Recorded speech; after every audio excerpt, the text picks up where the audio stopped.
Welcome, everybody. It is now 2:04, so we're going to get started with top tips for applying for grants in Magazines Canada webinar. We're so lucky today to have Matthew Hilliard-Forde with us. I'll just read a short bio before we get things moving. Matthew Hilliard-Forde recently transitioned from the Ontario government after nearly 20 years, where he spent 17 years designing and delivering the Ontario Creates Magazine Fund. In that role, he reviewed and assessed grant applications and managed files for approved projects. He's honored to have recently been voted onto the board of Broadview Magazine and is now working as an industry consultant and following his passion as a relationship coach. Together with his partner, Matthew is leading a fantastic group coaching program for women entrepreneurs and business owners who aspire to live balanced, successful lives without having to choose between their business and personal life. So obviously we have the right person to lead this webinar today. So without further ado, I will get off your screen and turn it over. Matthew, take it away. Hey there, thank you, Rebecca. Thank you, Magazines Canada, and thank you for everybody who's here. I do see some familiar names in the audience, which is lovely to see. So this will be quick. This is basically just what Rebecca shared.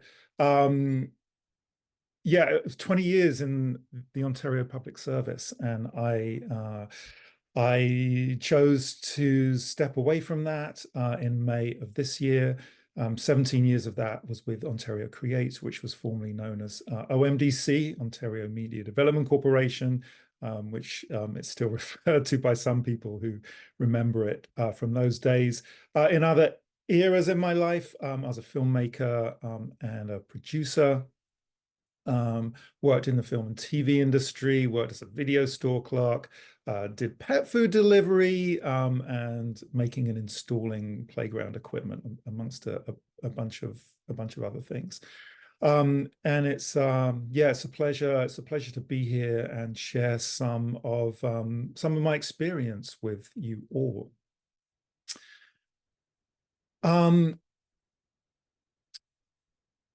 So this session is how to approach grant writing for the best chance of success. I was involved in the intake and assessment of thousands of applications over the years. And my intention today is to give you my best advice and a glimpse behind the curtain where I can. Obviously, my experiences with Ontario Creates and Ontario Creates programs. So what I'm going to share with you is skewed towards my knowledge of those programs and processes, but I know that much of what I share is relevant to other funding opportunities as well. So we're going to zoom out, and then we're going to zoom in, and we're going to look at tips and perspectives, including mindset, pet peeves. So those are pet peeves from the funder's perspective. So what we grumble about, which hopefully will give you some insight into how you can best prepare your applications, and also what to do post-decision, whether you were successful or unsuccessful with your application. And then there's going to be a little pop quiz. It will not be too onerous. It's more fun than anything, really. So don't be scared about that. All right. So let's zoom out first. So what are the opportunities that are available for your company? Not all opportunities are going to be the right opportunities. So to take a look at the funding landscape out there and do the research about what you are eligible for. What is your company eligible for? What does your company need to do that's also eligible for these funding opportunities? So these funding opportunities might not meet all your needs. So what needs do you have that that are eligible for some of the funding opportunities that are out there? You can check with industry associations, colleagues, aggregate sites, grant officers, create accounts on portals, check eligibility criteria, contact grant officers where they are available, discuss with your board, with your executive team annually, get their interest and support in the opportunities that you are finding. It's also important to check if you actually have the resources available in your company to submit an application, and if your application is successful, to actually manage the proposed project or activities. So connect with departments and colleagues who might be involved in an application and the subsequent project. And I'd recommend creating a calendar with the funding opportunities, dates of when the programs open, dates of when the deadlines occur, and build a work-back schedule of when you will start the application process that includes deadlines for inputs from the different personnel, different departments in your company. Include time for review and corrections of the application, and for submitting prior to the deadline. I'm going to talk about that a bit later. And then again, to reiterate, what capacity and resources do you need and do you have available to meet the program deliverables if you're successful, the project deliverables if you're successful? On the funder side, we can tell when an application has been rushed together. If you know the program well and have been successful more than a few times, and therefore know the kind of information and level of detail necessary, it can work for you to put in a last-minute application, but we do not recommend it. Putting together a competitive application takes time, focus, and usually contributions from others. So you want to make time for that. You also don't want to leave registering to the application portal, which is what most funding bodies have now, and contacting grant officers until the last minute. Don't be shy about reaching out. Their job is to assist you. We regularly got feedback, and I'm sure they still get it at Ontario Creates, that the program officers, we call program consultants, are available to answer your questions. We know that we were generally more accessible than other agencies, but our job was to and is to assist you to answer your questions. So make use of what's available in terms of getting your questions answered by the funding bodies. Sometimes you cannot access the application form until you've registered to a portal. So if you're a first-time applicant, you want to get through that process early. I'll say even if you're not sure if you're going to apply to the program or not, get registered, get access to the portal, get access to the application form so you know exactly what's being requested from you. I remember I'd get stressed out people emailing me, phoning me on the deadline day or a couple of days before the deadline. We've just seen the application form. We didn't know it was so involved. Can we get an extension to the deadline? And the answer is a flat no. It's a flat no. And more on that later. So access the portal, get registered, whatever you have to do to be able to complete and submit an application form. Get on it sooner rather than later. So make sure that the fund you're applying for is a fit for your company and your project. And what is the mandate of the funding body? So different funding bodies, different funding programs have different mandates and objectives. So a successful application to the OAC will likely not be a successful application to the Ontario Creates Magazine Fund, even though some of the requested information will be identical, some of the background information about your organization or company history, et cetera, et cetera. So as an example, Ontario Creates has an economic mandate. It has measurables that it reports to its parent ministry that are revenue and jobs that its funding programs create. And this reporting has become increasingly important over the years. So more and more the jury and the panel at the Ontario Creates, they're looking at an application. Does this project generate revenue? Does it either sustain or create jobs? So an application to Ontario Creates has to show a positive return on investment, a strategic business outcome, and an activity that supports job sustainability or job growth. If the application doesn't demonstrate any of those, it's very unlikely to be successful. So an application for a project that might be creative, but for which the measurables, the outcomes are soft or intangible, won't be successful for an agency like Ontario Creates. So it's important to make sure that the projects and activities that you're thinking of are appropriate and meet the objectives of the funding body. One of the things that was more common than I appreciated was inquiries from a company that might be eligible, but it was considering a project that was meaningful to them, but they weren't evaluating the impact that was relevant to us. So, for instance, there'll be a few inquiries I'd get. We want to do a website refresh. It's been 5 years since we've done one, and it's really important to us. Okay, I understand that. But what's the business rationale in terms of dollars and cents? So if we support this project, if we invest taxpayers' money in your project, is it going to meet the mandate of the agency? So what are the dollar results that are going to come from this website redevelopment? What's the impact on the company in terms of strategic outcome, revenue, job sustainability?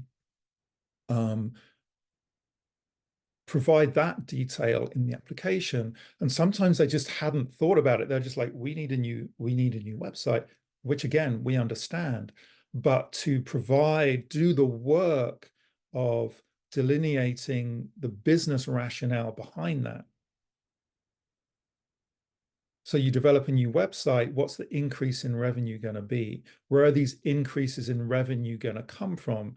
Are you changing the ad real estate on the site? Are there going to be some sponsored content opportunities that weren't there before online? Are you changing your ad rates?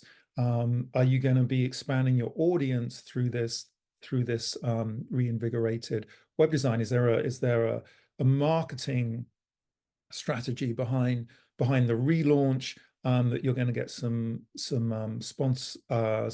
sponsorship dollars for? Like we want to know the dollars and cents. So the more you think about it in those terms, so how is your project meeting the mandate of the funding program, the more finely tuned your application is going to be.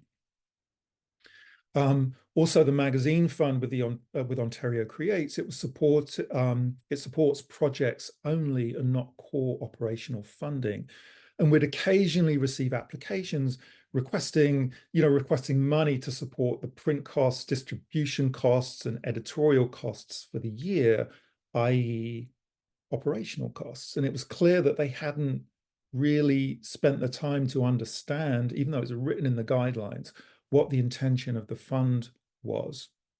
They wasted a lot of their time doing that because that application didn't make it to the jury. It got weeded out early. It was a waste of the applicant's time, and it was a waste of our time as well. All right, so we're going to zoom in. So building off my last point, read and reread the guidelines and seek clarification where possible. If you can speak to a program officer, if you can email a program officer, if you can attend an info session where they're offered, ask questions at a Q&A, review the application questions as soon as you can. So back to my earlier point of being able to access the application form as soon as possible. If that exists only inside the application portal, then go through the process of registering for the portal so you can read those questions. Review word limits if they're given. If you're not sure how much information they're requesting, and they don't tell you in the guidelines, it's not indicated in the application form, and there's an email to or a phone number to a program officer, make the inquiry. Review and assemble the outlier documents, and I recommend creating a library if you're going to be a regular applicant, if you're going to be applying to more than one program, to collect this sort of boilerplate information in a library where it's easy for you to find and upload where it's requested. Resumes and bios, financing letters, void checks, company history, track record, articles of incorporation, financial statements, the kind of stuff that you might not be thinking about, but you absolutely need to attach to an application in order for it to be eligible. And at Ontario Creates, we always recommended this to compile your application material outside of the application portal. So create a Word doc, a Google Doc, where you're writing the question and then the answer to the question. So you're compiling all that prose outside of the application portal and then uploading it. Stuff happens, stuff gets lost. Portals are not infallible or foolproof. It doesn't happen often. It didn't happen often at Ontario Creates, but sometimes it did. There could be a mismatch between the browser you're using and the portal. And it's devastating when information gets lost and you don't have it anywhere else. All right. Okay, going to move into some top tips now. So, mindset. Even if you're a storied, legendary, hallowed publication, don't rest on your laurels. Include your laurels in the information you provide in the application. Do not assume that the jury know who you are. They probably do, but don't make them do the work of reading between the lines, of remembering what all your numerous accolades are, of what your mandate is as a publication, of who your audience is, of how long you've been around. So the jury need the information that they need, and the less they have to read between the lines, the better. So even if you feel like you're over-providing, I say it's better to include it than not include it. Your job as an applicant is to provide the information that's being requested. It's being requested for a reason. So even if it seems unnecessary to you, irrelevant, include it. Don't assume that you know better than the funding agency about what they do and don't need. Often, and certainly in the case of Ontario Creates and the other major funding agencies, it's taxpayers' money that is being allocated to the successful applicants. And the people there take their jobs very seriously. They take their responsibilities very seriously. So bear that in mind. What does the jury need to know about your company, your team, your project, and its outcomes? Put yourself in the jury's shoes.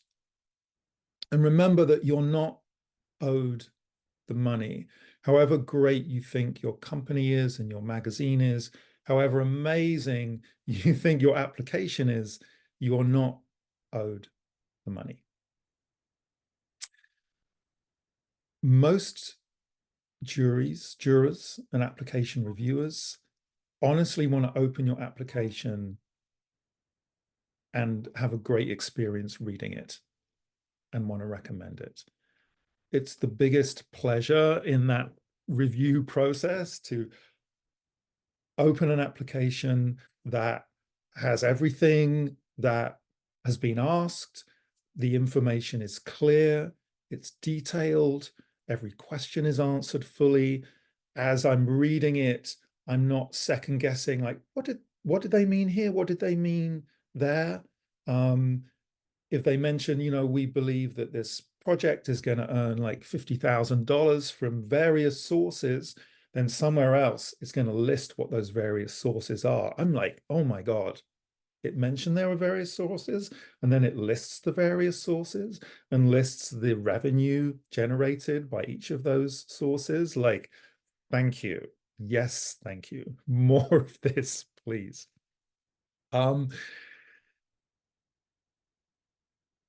And if you're unsuccessful, don't be a jerk.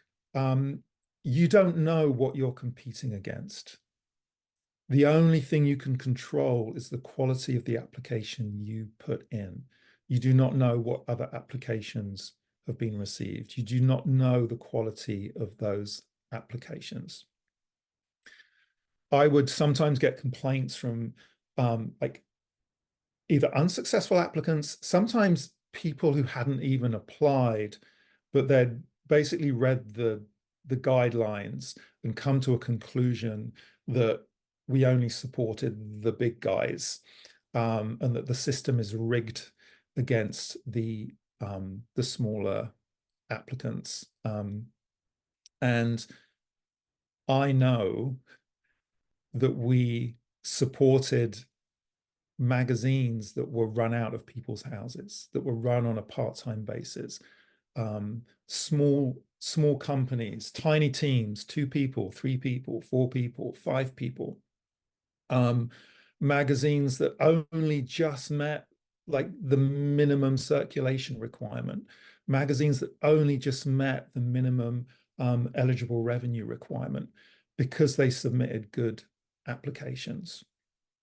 So if you're unsuccessful, don't be a jerk. Don't assume that the system's rigged. Don't assume that the funding agency only supports the big guys. Get curious. Get curious about how you can improve your chances next time.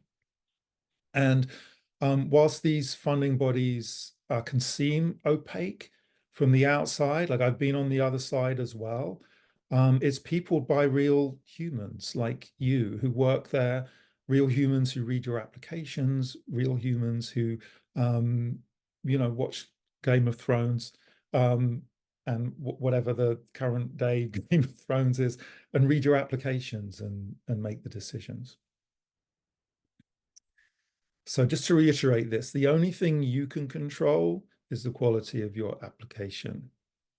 So put your time and attention there. Confirm eligibility of your company and your project activities. So review the guidelines.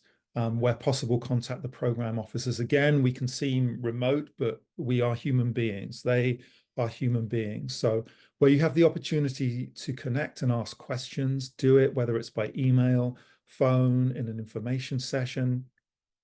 I always appreciated companies contacting me prior to applying to verify eligibility. But Ontario Creates, for a number of our programs, if you hadn't applied before, it was a requirement to contact us and have a conversation. And frequently, the cry would go up on one of the programs I worked on, where there were a few of us working on it. Someone would say, did you talk to, did they get in touch with you? No, never heard from them. Anyone else? No, we never heard from them. It's like, read the guidelines, follow through. I know it can maybe seem intimidating, contacting a funding body, but do it. With companies who we'd funded in the past, there are a few who always got in touch once we'd launched the program for the year, and they would say, "Hey, Matt, we're thinking of these activities. Do you have a few minutes to get on the phone and discuss them?" And I'd be happy to. And I wouldn't tell them which activities they should apply for, but I could ask them helpful questions that would guide them to make the best decision for them. You might hear my cat meowing in the background. I hope it's not distracting. And if you're not eligible, if it turns out you're not eligible, you may get guidance on how to meet eligibility in the future and set targets to become eligible. So I know just Ontario Arts Council, potential new applicants must contact the program officer at least 1 month before the deadline to request approval to apply. So this is key information to pay attention to. And it can save time. If you're not eligible, then you've saved yourself a lot of time, and you've saved the funding agency a lot of time of reviewing an application that's not eligible. Oh yeah. So multiple. This isn't a to-do. This is a to-don't. Multiple typos, grammatical errors, missing information. So speaking to you as magazine professionals, especially because your profession is the written word and effective communication, the expectations are set accordingly, that there aren't multiple typos and grammatical errors and missing information in your application. So get someone to proofread it. Does your project proposal make sense? Are there errors? Errors reflect on your attention to detail, and they become, if there are multiple errors, a red flag for the jury in assessing you. And again, assume the jury doesn't know you, your magazine, or your business before they pick up your application. Provide that detail. And again, your job is to provide the information they need to recommend you to receive funding from, in most cases, taxpayers' money. It's a responsibility they take seriously. Help them do their job. So one of the things you're being assessed on is your attention to detail. It is your ability to manage a project, and putting together an application is a project. So errors and missing information reflect on your ability to deliver, and it will count against you in a competitive process. If there's an application where the project makes sense, and there's a good amount of information that the jury feels confident in assessing the project, and another application that's similar, but there's a bunch of typos, there's some missing information, it's like there's a little bit of what did they mean here, what did they mean there, they're going to choose this one. Are you providing the information that's being requested, or are you providing what you've decided is important? So again, get really clear on what's being asked. Attend any information sessions. Pay attention to the suggested word counts where they're provided. If you're not sure, contact the funding agency to ask. If you're providing very high level information that doesn't give the jury the detail it needs to assess the projects, and they're assessing that against other applications that have provided that information, you're gonna lose out. Hubris comes off the page. An application of grandiose statements about the reputation of the publisher and the magazine, and generalities of when our video goes viral and when this issue flies off the shelf. It's that might be true. You may have had videos that have gone viral in the past. Provide the information about that. And just another tip, if say your project is, about video production, don't say you're going to produce viral videos. No one can guarantee that a video is going to go viral. Provide like realistic expectations based on research about how you think that video is going to fare. There was one of the programs that I was working on. There was the way the application was laid out. There was a question, then there was a text field, question, text field.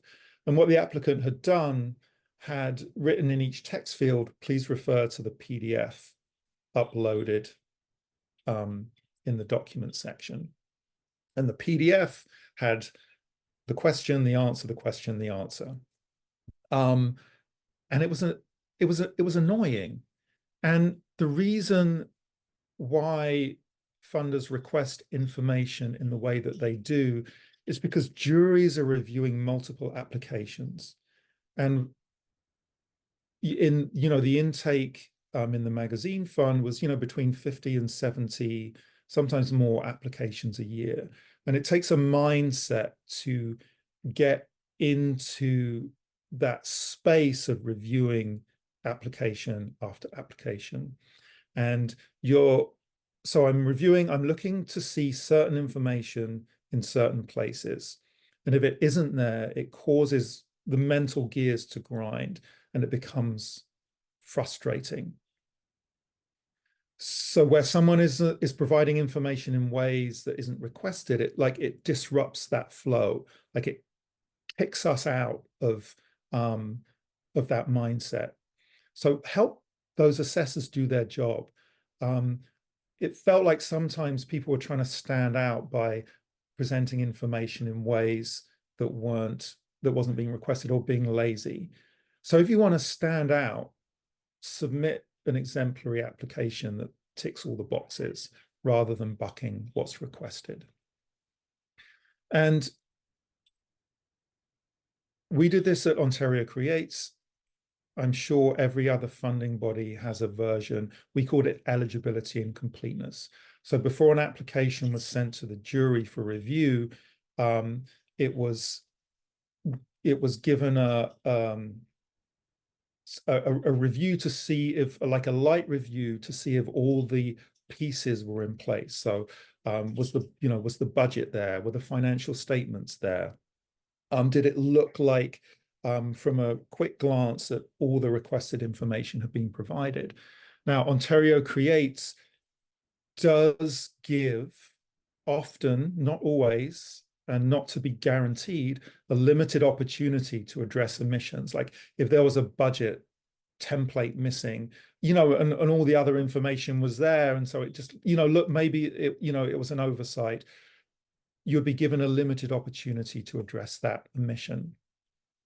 But I know that other funding bodies would just disqualify your application outright if that document was missing. So all that time you've spent is wasted. So this is another reason to have somebody outside of the team review the application and to really scrutinize what you are submitting before you hit that submit button.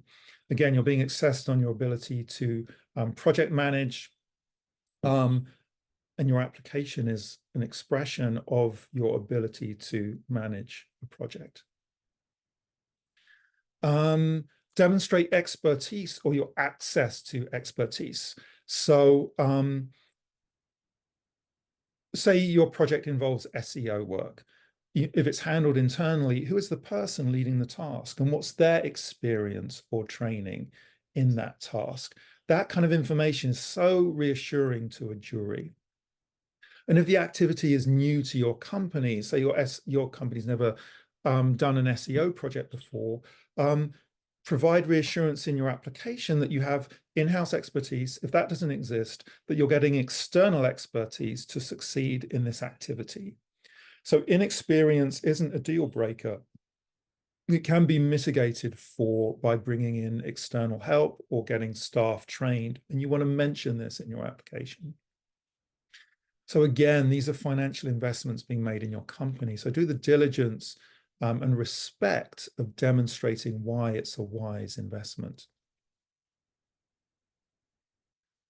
What are the outcomes? So I mentioned this earlier. Make sure that the outcomes of the project are relevant to the funding body.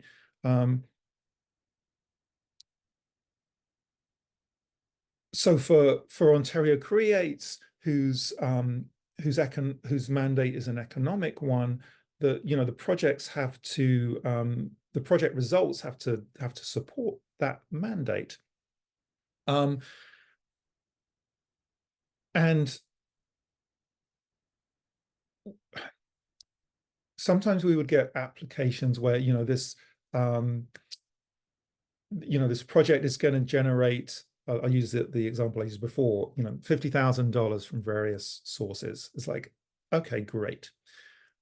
What are those sources or streams?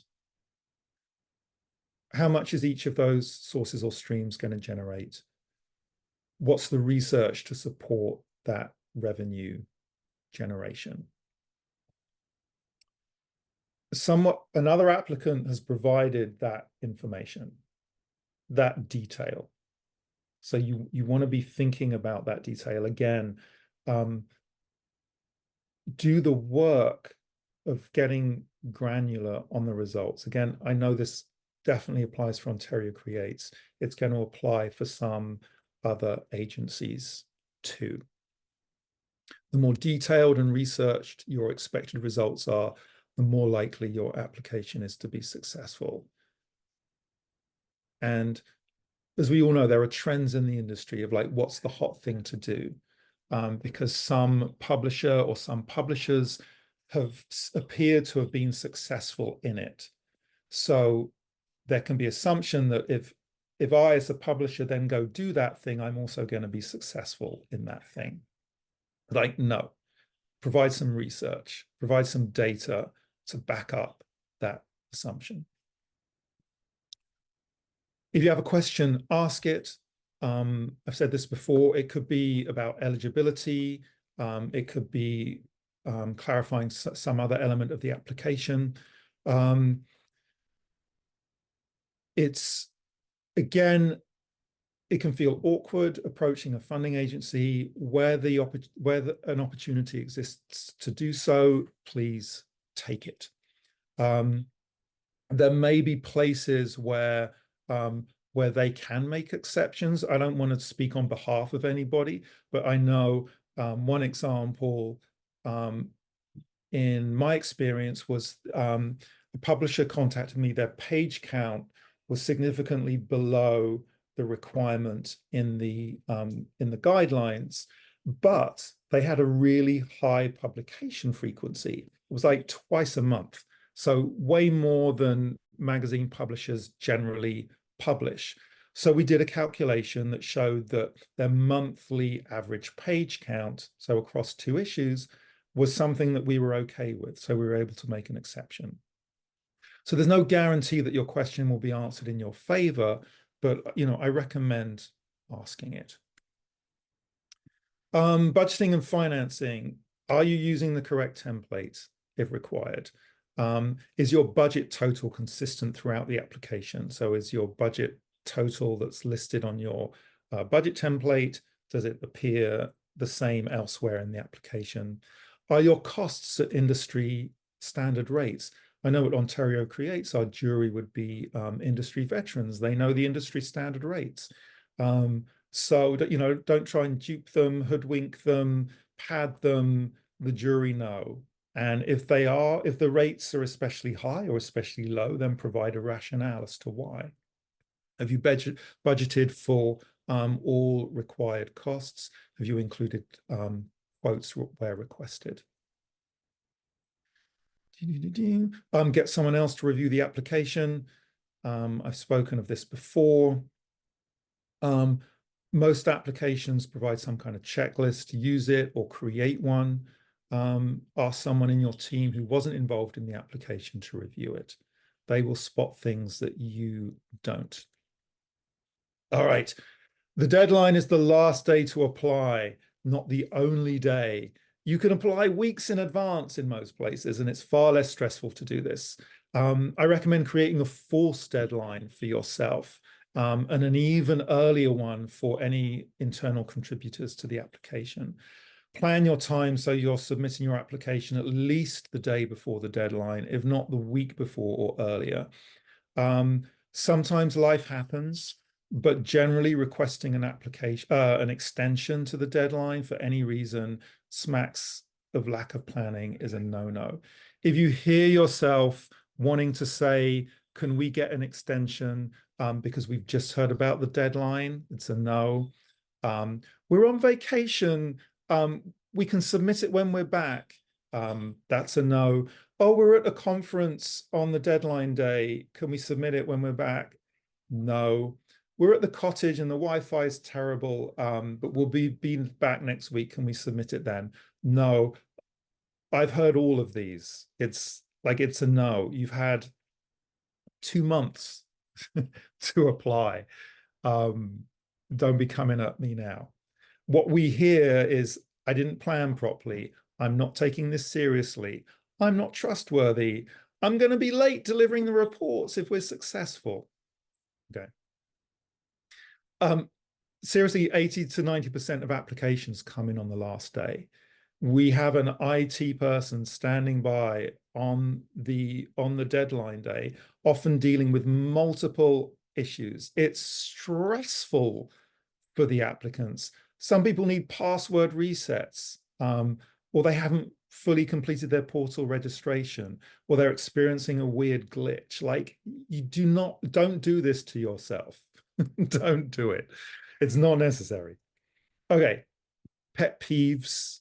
You might not be able to read all that. Oops, sorry. I'm kind of running out of time, so I'm going to do this quickly. You haven't checked if your company or project is eligible. Your application is riddled with errors. I'm aware this slide is slightly askew. The application is missing key information. The application lacks details. This is a recap. You haven't contacted the program officers prior to submitting if that was required or recommended, or you're requesting a deadline extension. So those are pet peeves. Okay, I'm rushing. Post-decision, always request feedback where it's offered, whether your application was successful or not. You're gonna certainly at Ontario Creates, when I left, there was a robust feedback process in place. Feedback is helpful and detailed at Ontario Creates, whether you're successful or unsuccessful. Knowing why you're successful is helpful. Knowing why you weren't is obviously successful. If you were not successful, being aggressive is unlikely to be a successful strategy. And if you were successful, celebrate and create a work back schedule. I'm going to skip the pop quiz because we're at time. I'm going to say a quick thank you. This is how you can reach me. That QR code goes to my LinkedIn. That is my email address, the best way to reach me right now. Thank you for this time and this opportunity to share. And I hope it's been helpful and interesting. And I'm going to stop sharing and I am going to answer any questions. Yeah, there's a Q&A panel down at the bottom of your screens, and just pop your questions on in there and I will read them to Matt. I'll start with the softball because I want to know it too. What's the name of your cat? I have 2 cats. The one you can hear is Bella. This is Bella. She's a bit frantic because she wants to go outside, but I have to take her to the vet. And if she goes outside, I might not be able to find her in time for her appointment. Very fair. But someone did ask that. It wasn't from me. It's from I understand. I know you're a cat person too. This is a real question from Todd Latham. Is there a list of successful Ontario Creates funded magazines with links to the projects they have applied for? I'd be curious who got funding and specifically for what. Okay, that's a good question. Hey Todd, good to know you're listening. There is there is a list. Let me see if I can I put anything in the chat? Sure, chat? go for it. Oh, Yeah, actually, I can't share with everybody. But let me, so I'll copy it or do whatever you want. if you go to the magazine fund, let me see if I can find it quickly. So the quick answer is yes. The quick answer is yes. And see if I can find it quickly. I'm not going to be able to find it quick. The quick answer is yes. If you go to Ontario Creates, if you go to the magazine tab, you'll see a link to funding recipients. They haven't, I was checking it the other day, they haven't updated it yet for this year. That's probably going to happen in the next month or two. It's a very slow system. So when you click on the funding recipients, like literally it takes a minute to load the information. The information that's in there is currently for last year's round. You're going to be sitting on that page, you're going to think it's broken, you're going to like be pressing on things that just leave it for like literally way longer than you think. It doesn't say what the project was, but it'll name the company, and I think it names the amount of funding that was allocated, but it won't name the project. In some cases, because we also support like film projects and digital media projects, where sometimes there's like IP things like confidential IP. So that's why more information isn't provided.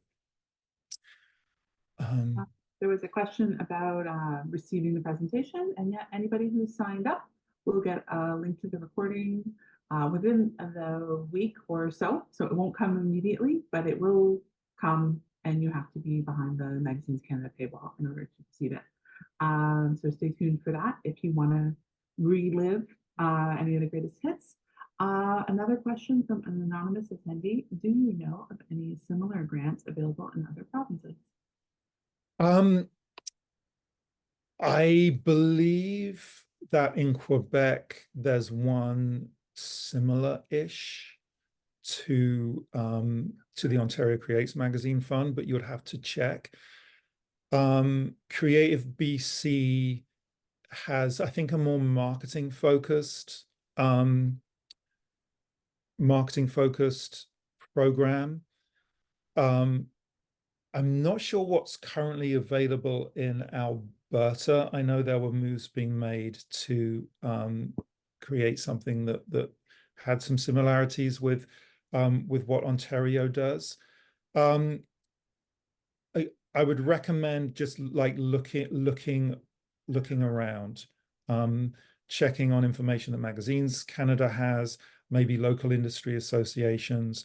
There's some government sites like federal government sites and possibly some provincial government sites that talk about funding opportunities. And there may be things that aren't aren't magazine funds per se, but it may be funding for like women entrepreneurs, like women business owners, or business owners who meet criteria for diversity. So sort of local like innovation grants, like that kind of thing that I wouldn't know about, but there might be local hubs.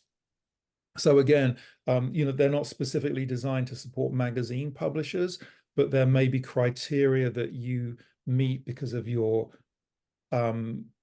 the focus of your magazine, the niche that it focuses on, or who you are as a business owner, or how long you've been in business for, the region that you live in. So really, kind of zoom out again. Don't just think like, what magazine funding is there, but think about sort of the broader avenues of support that might exist for you. Interesting. Thank you. I don't see any more questions in the panel. Y'all have a few more minutes if you want to ask a question, or I can ask a question. You can ask a question. And I've just, if you want to share my email address in the chat, I'm Oh happy yeah, I'll do that right now. for you to do that.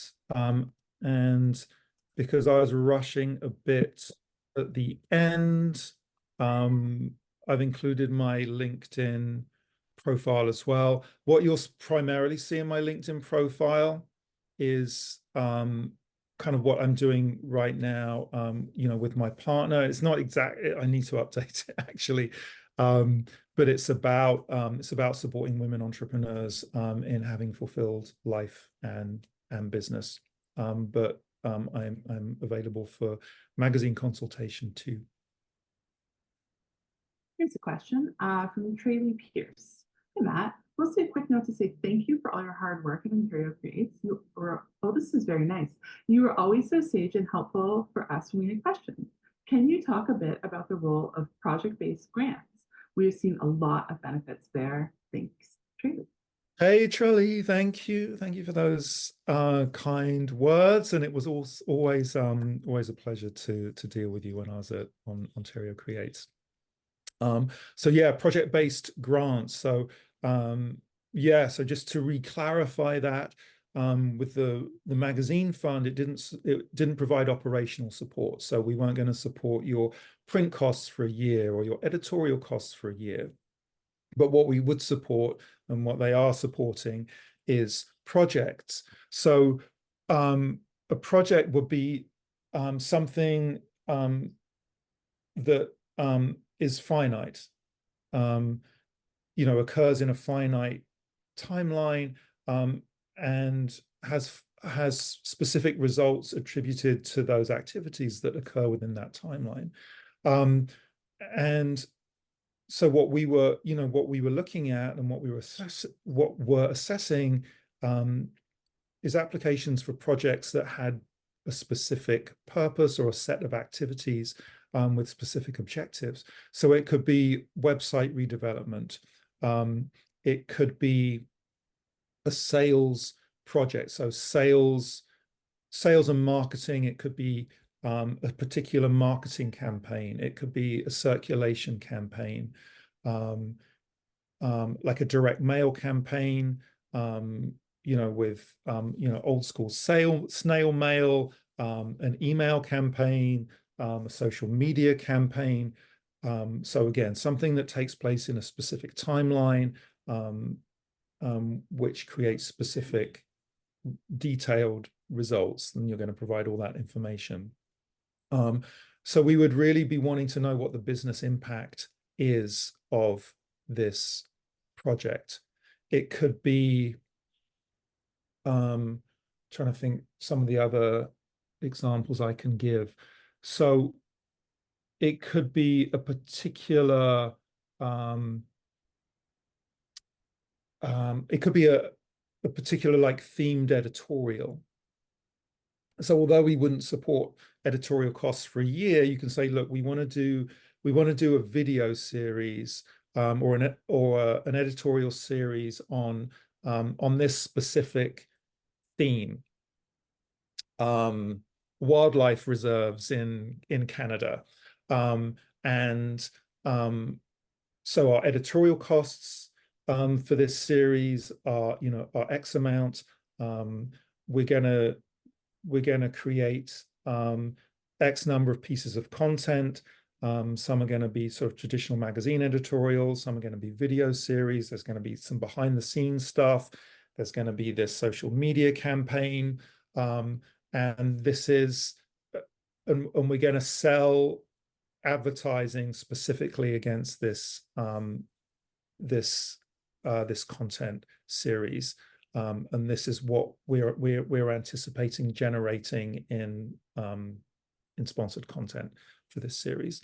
So to think about, you know, what projects your company, your magazine can do that are going to be effective, and that you can demonstrate real results for, and provide some research to back up those results. So maybe you did a did a themed content series before, and you saw this bump in engagement, you saw this bump in advertising revenue, and you can use that information to support your application. Hopefully that answered your question, Trelly, but if it didn't, write in again.